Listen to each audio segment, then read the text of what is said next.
Hi, Brittany. Welcome to Business First Creatives Podcast. How are you today? I'm good, Colie. How you doing? I'm so good. I'm so excited to have you on the podcast. So, why don't you start by telling everybody who you are and what you do? Yeah, so I'm Britney Jeanine. I am a wife, mom, and I've been an entrepreneur for over 14 years. I like to say I am the first ever pivot coach to hit the scene. So I guess you could say simply that is a business coach for those who are ready to pivot their business. So I'm super excited to talk it up with you today. Oh, I'm so excited to have you here. So, question that I ask everyone is, do you consider yourself to be a business person or a creative first? Yeah. So you know what? The old Brittany a long time ago would have told you that I'm a business person first, right? Because you just taught to think that way, you know. But as I sort of explored myself and got to learn a little bit more about what I do and what I love, I'm gonna say I'm a creative first. Like I see the world visually before I see anything else, right? Before I get to like the business components of anything, I see the world in color. Oh, I know you see the world in color. You see the world in color, I see okay? everything in color. But I'm a creative first for sure. Okay. I would have said you were a business person first. So, Yeah, it's okay. no, it's Learning something weird. new. I know. So, we are going to talk about numbers. And one of the reasons that I invited you on the show is I know you are very comfortable talking about numbers. So, first, I want you to tell me, when did your business become profitable? Yeah, so I've been on this entrepreneurial journey for a minute now, and I actually started as a wedding planner. Many people don't know that. Then I shifted into photography, and then I actually became a brand designer. And so when I was a brand designer, and I actually was in that space for about 6 to 7 years. That's the first time where people were paying like thousands of dollars for like a package, and I was like, "Ooh, this is a thing!" Like, okay, People pay money. All right. money.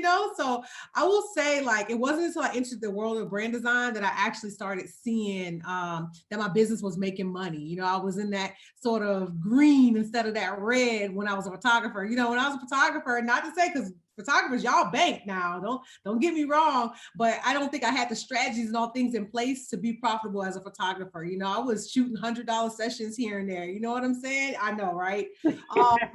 But yeah, when I became a brand designer and I packaged everything up and I really knew what I brought to the market, that's when I really saw, a difference in my numbers.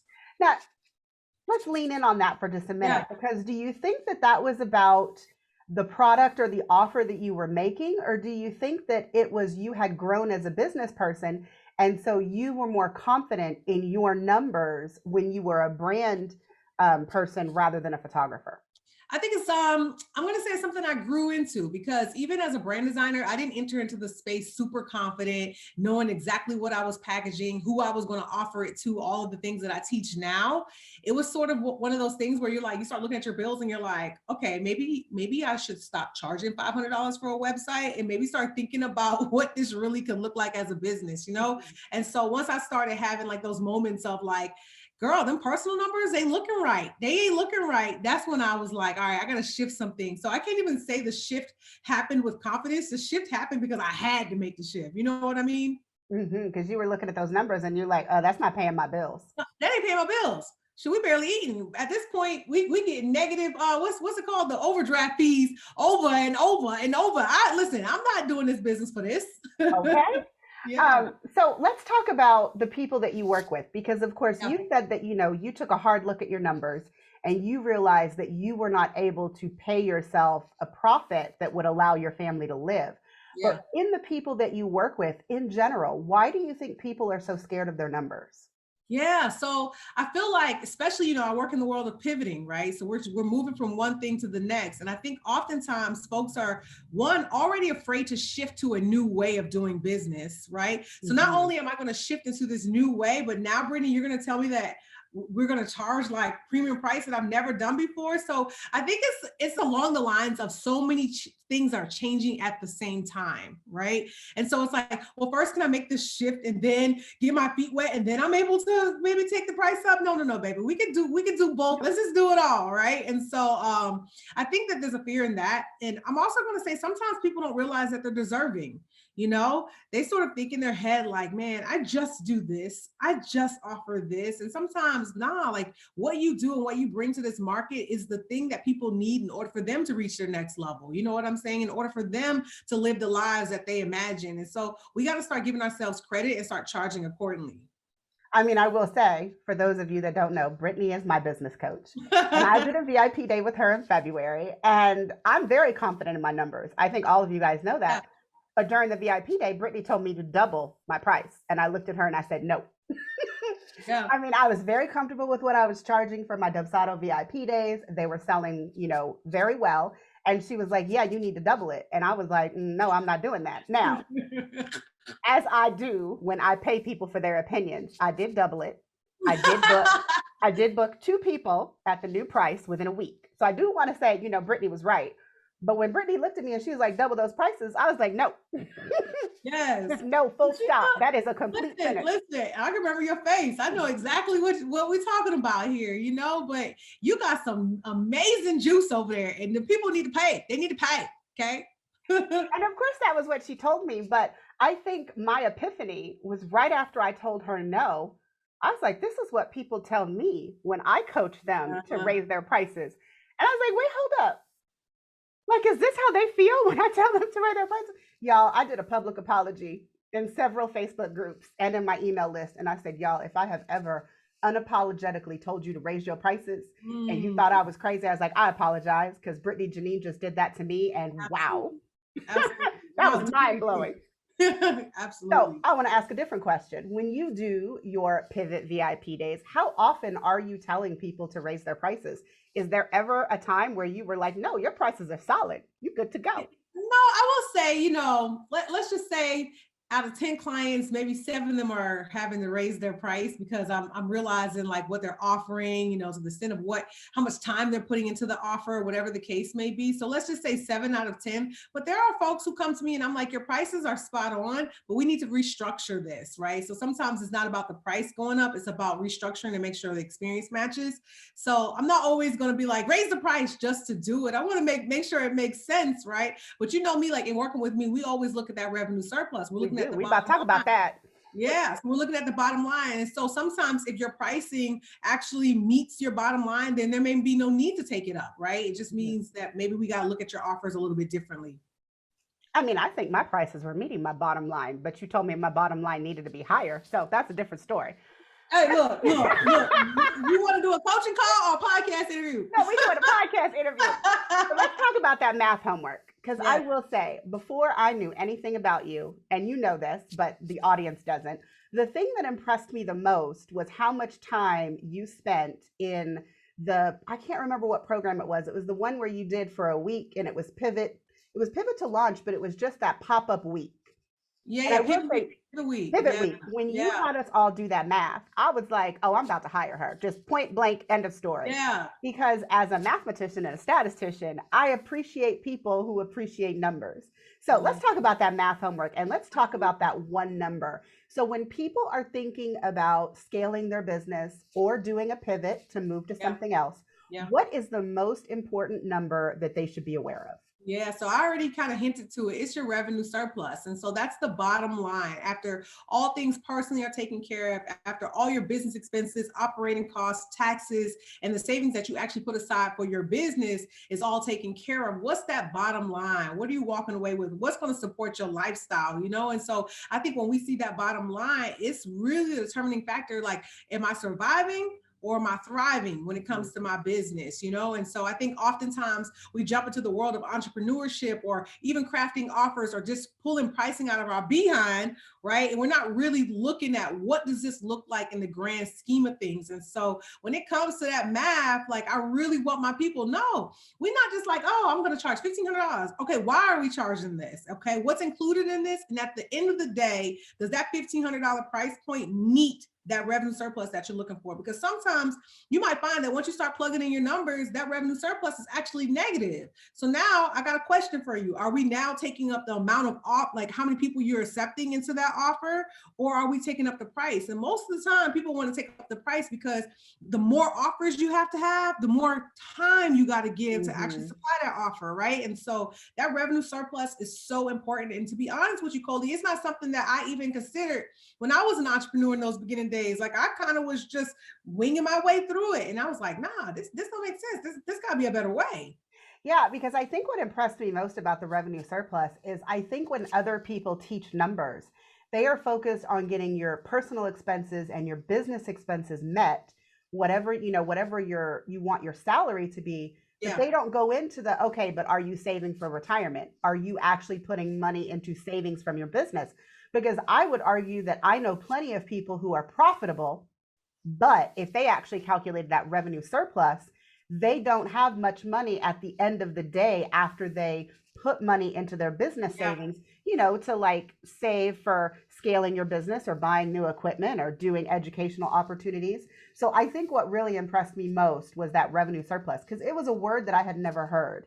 And just so Yeah. that the audience knows, I am going to link the Instagram post where she shows you how to calculate that in the show notes, because Yeah. I think everyone should know what your revenue surplus is. And I think many of us would be amazed that at the end of the day, we're not actually making as much money as we think we are, even if we have money left over in our bank account after Mhm. we pay ourselves, after we pay our business expenses. That number is still not as high as you need it to be for your business to survive long term.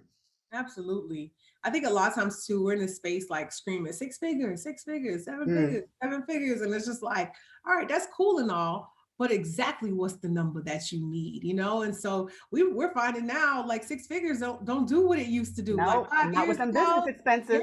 heck no, it's changing. And also when we start talking about that revenue surplus as well, like let's start thinking about, I think you and I were talking about tech stack too. Like we were kind of talking around the same time together, where it's like, what are all the things that you are spending money on as it relates to personal and the business side that could help as well? You know, we're having multiple programs, multiple software things, and some of them doing the exact same thing. And it's like, well, do I need to be paying $159 for this thing every single month when this other, tech that I have also does this as well? And so I think especially too, my 6 figure earners, sometimes that money come in so good that we can just kind of throw it out like, oh, Woo! well, Now no a matter, no bill. matter, no, yeah. And then we're like, wait, hold on, why is stuff looking Why kind is of my bank funny? account empty? Yeah, Mhm. wow, what's happening? And so I feel like even when you are making the money, you still got to make smart financial decisions, And so it's all math, but it's also like something we got to be in tune with. We do. And I feel like, I mean, not just working with you, but I feel like this year I wrote a very sizable check to the IRS.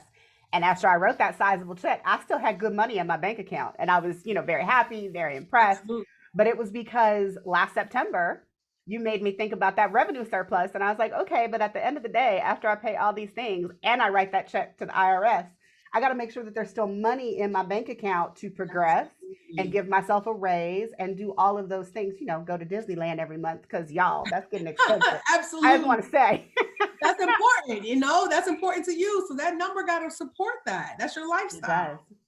So now I want to ask you, and I'm going to cuss, so I apologize. I want you to tell me about the biggest fuck up that cost you and what did you learn from it in your business? Yeah, I feel like this question is probably like, this is a really great question. I've been on some podcast interviews, and this is probably one of the best questions I've been asked. I'm going to say this, okay? I have this sort of inkling, like how I wanted to do my business. Like I knew exactly like what fuels me. Community has always fueled me in terms of my business. Supporting people and getting them to, give themselves permission to transition has always been something that I love to do. And so following, I guess you can say, the world of social media, I found myself investing in programs and people, to do my business a certain way, right? So if you have to do a high ticket group coaching program, let's just do that because that's what everyone is doing. That's what's bringing in the 7 figures. And so I sort of denied how I wanted to run my own business, jumping sort of on the bandwagon of how other people were doing their business, how other people were coaching and strategizing their way forward, knowing deep down inside that that's not really what I wanted for myself and my business. It was just the thing like, that's how I got to get the 7 figures. So forget everything that I think that I want to do. This is And how let's I just got to follow do them it. because it worked for Yeah, them. absolutely. So I've invested thousands and thousands of dollars in coaches, programs, different things like that, only to go back to What you how want I to do in the wanted first to place. do it to begin with. You know what I'm saying? And so while I'm going to say, like, can't call it a fuck up, right? But what I will say is I had to pay To learn a very, very hard lesson. You know, sometimes that instinct or that gut already tells you what you want to do and how you want to do it. And sometimes you got to be able to silence the outside noise to be able to, you know, lean into what your gut is already telling you. And so sometimes I look at my stuff and I'm like, dang, I spent a lot of money in this area only to build my business the way I wanted to do it from the beginning. So I'm going to tell people, break rules, man. That's my thing right now. Like, break rules. Be okay with doing business your way, even if it doesn't look like how others might be doing Mhm. it. I agree, but sometimes those lessons are good. I mean, sometimes you Yeah. pay the money because I don't think that I've ever had that happen, but I have had it to where I paid someone a lot of money only to discover that they weren't doing anything more than I was already doing. So I've Woo! had that happen a couple times. Yeah. Um, Yeah. and in those cases, I just thought to myself, okay, but they didn't have anything else to teach me. So I'm good knowing that if I just continue on the path that I had already started That's a for good myself, that perspective. I'm going to get, to the numbers that I wanted to get to. So not the same as you, but in a way, it's kind of similar. Yeah, that was a good perspective. I love the reframe on that. And I want to pivot now. Ooh, see how I did that? I want to slightly change the topic because what you said about finding your own path reminds me of your current social media strategy. So I think all of us are trying to capitalize on social media, but things change all the time. You got the social media strategists that are telling us to do reels every single day, or make sure that you got one carousel this day and you have to go live once a week, and like all of these things. And the one thing that I have been impressed with you lately so much is your Instagram feed, because I feel like you've gotten back on the carousels, and the Yeah. carousel posts I think are what drew me to your Instagram in particular, Yeah. from the beginning. So talk to me about your social media strategy and give somebody a tip for how they can find their own social media strategy that works for their business. Yeah, absolutely. So I guess about 2 weeks ago, I started talking about what I'm calling your content formula, right? And so it's really finding sort of a hit piece of content that your audience already showed you worked, right? For you, Colie, that might be your top listen to podcast interview, right? It could be a blog post. It could be a YouTube video that you did. It could be an Instagram post. Like, I want folks to understand that there are several pathways, is what I call them, that you will use to distribute your content. And content comes in so many forms. When we hear the word content, the first thing we want to think about is like Instagram or social media, but it goes way deeper than that. And so I'm always telling people, number one, the strategy first starts by you finding a hit piece of content that already worked for you, right? So in December of 2019, my hit piece of content was a carousel post that I said, I was like, the top 5 logo designs we're leaving behind in 2020 or something like that is what I did in 2019.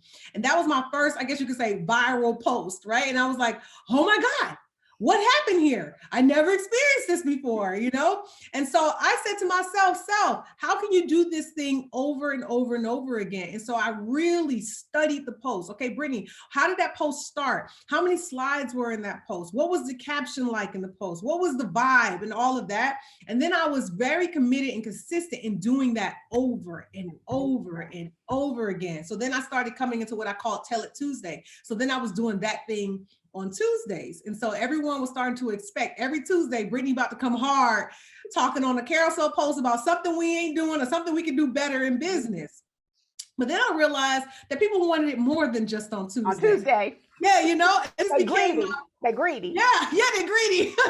So then it just became my way of just doing all of my content, no matter what day it was happening and things like that. And so what I'm going to say, the tip that I would say is first, find the thing that already worked for you. And if you're a newbie entrepreneur, you're going to be in a testing phase. So you're going to be in that stage where you might be doing a carousel post, you might be doing a blog, you might be doing a podcast, whatever, and you still got to be on that road to find what that thing is, right? But when you find it, study it, dissect it. What actually made this thing work? And before you build onto the formula, I want you to master that first. So before I have to go on and add reels and add lives and add all of this stuff, I want to make sure that I'm doing this carousel thing over and over and over again. So right now, that's still what's building and growing my account. It Still is what's because I saw bringing. your numbers the other day and I was like, wow. it's moving. You know what I'm saying? So it's the same thing doing that over and over again. And so I'm like, why would I be like, well, now I'm going to be the girl who's doing 3 reels a day. I ain't doing carousels no more because that's coach told me I got to do.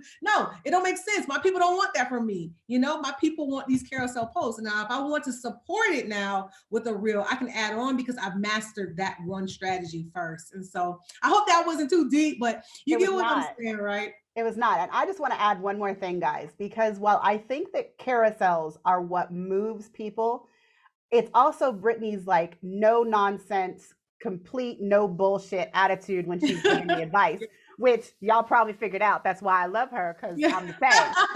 But like, I feel like if Brittany was just like laying out, this is what you should do, and it was just a post and then, a slide, that is not going to hit it. What also makes it hit is her actual voice that she's using when she's doing the post. So yes, you need to find the vehicle, but I would just add on, you also need to find your voice, because people want to, they start following you for you, not necessarily the content that you're delivering. The content comes after. But I think that if you connect with someone on a personal level, or they feel like, oh, that's someone that I should hear more from, that is when they give you the follow. Not necessarily because of the actual content that you put inside your reel or inside your carousel or inside your live. So I just want to put that out there. That's my spin on what Brittany said. And that is so true. It's so funny that you said that, because oftentimes people be like, man, Britt, I can hear you. I can literally I 100%, when I'm reading it, I hear it in your voice. Yeah. Like, I can literally hear your voice when you're saying this. And so on that same statement, like, we have to realize that we have to like lean into our own voices. Right. And so the goal is not to find what somebody else is doing and being like, oh, I want to recreate that. Nah, the goal is like, man, who am I, and how do I bring myself forward in this work? You know what I mean? And so, because it's going to get real tacky and real unfamiliar and uncomfortable when you're trying to like embody the ways of somebody else, Absolutely. All right, Brittany, I'm going to bring it to one more question, and I think we're done, because this was just so much of the tea. I feel like I'm going to have to sip my coffee. So when it comes to pivoting, and when it comes to really taking an examination of our business, number one, how do we figure out what is working for us? And then I want to turn it to you. So what revenue stream do you have in your business that's currently working that you plan on focusing for, like, let's say the next 12 months? Yeah. So first off, when it comes to pivot, and I talk about this online too, is like first determining like, where do we need to pivot? What do we need to pivot? Why do we need to pivot? And so I also break my pivoters up into 3 categories. That's micro, macro, and mega. Micro means you're pivoting just small areas in your business. So maybe other things are working, but maybe it's like, oh, my offers are off, or my audience is off, or my messaging seems off. So then that means you're just pivoting small areas in your current business. Then you have that macro pivoter who is like, yeah, Brett, like I love the photography space. I love the makeup space. I love the coaching space, but the way that I show up in this industry or this space needs to be a little bit different. That's when you find yourself sort of pivoting sort of the role and not the industry. So you're still staying in that same space, but you're going to show up a little bit differently. And then you have that mega pivoter. That's like the person who is like, nothing's working. Absolutely nothing's working. I don't want to do this anymore. And they're actually literally pivoting maybe from photography to like being like an interior designer, like something totally different. Or I also say that my mega pivoters are the people who are like pivoting from the corporate space, maybe full time, to now running their business full time. But regardless, you're shifting to something brand spanking new that feels a little bit more uncomfortable for you, right? And so before pivoting, I really think it's important that we identify like, okay, what's working? All right, the little areas that I just need to fix. Is it the way that I show up that I need to fix? Or do I just not want to do any of this anymore, Coming back on you, what is currently working for you, and what are you going to be focusing on for the next 12 months in terms of revenue generation? Yeah, so what's worked? 2 things are working for me right now. 3 things work for me right now, actually. I mean, you keep on adding on. Okay, well, give me number 1, and then we can get to the rest of it. Well, first off, I'm going to say this, like my whole content strategy really is working for me right now. So like a lot of people, like I just got off a strategy call from a girl who basically said she found my Beyonce feet post on the Explore page, like that's like, what? Like, all right, come on, let's do this. You know what I'm saying? I'm like, and you hired me from a foot because of a foot post. Okay.